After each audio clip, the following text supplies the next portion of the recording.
Now Moses went to Pharaoh with a merciful request, but Pharaoh looked at Moses as an irritating pest. You think that I will let my slaves just simply walk away? You must be nuts. Go tell your God that this is where they'll stay. Not only will I keep them here, but now because of you, I'll make them work much harder, and I'll give them more to do. He told the overseers, keep the quota for their bricks, but make them gather their own straw, those lazy Hebrew hicks. The Hebrew slaves were angry, and their elders said to Moses, you irritated Pharaoh. We can't do what he proposes. Our workload doubled overnight because of your endeavor. So thanks a lot. Your stupid plot has made things worse than ever. Then Moses spoke to God again. I told them what you said, but Pharaoh and the elders both would love to have my head. The Lord said, Moses, chill, my man, and watch what I can do. I'll set the Hebrew children free, and they will follow you. And Pharaoh will be glad to say, you slaves are free to go. But Moses wasn't quite so sure and told Jehovah so.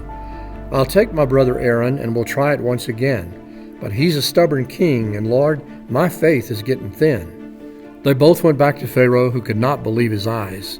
He said, I told you no before. What is it with you guys?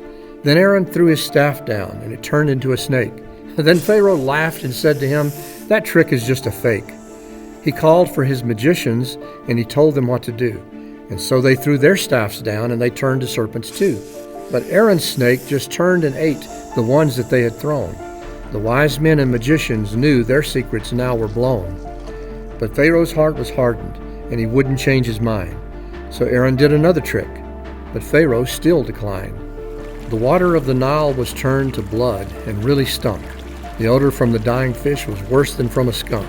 The next day Aaron raised that staff, and frogs were everywhere, and soup and shoes and clothes and booze and everybody's hair. And Pharaoh said, I've had enough. I'll let the Hebrews go. But once the frogs had all expired, he changed his mind to no. Then Aaron took that magic staff and tapped it in the dirt, and from the dust a swarm of gnats produced a world of hurt.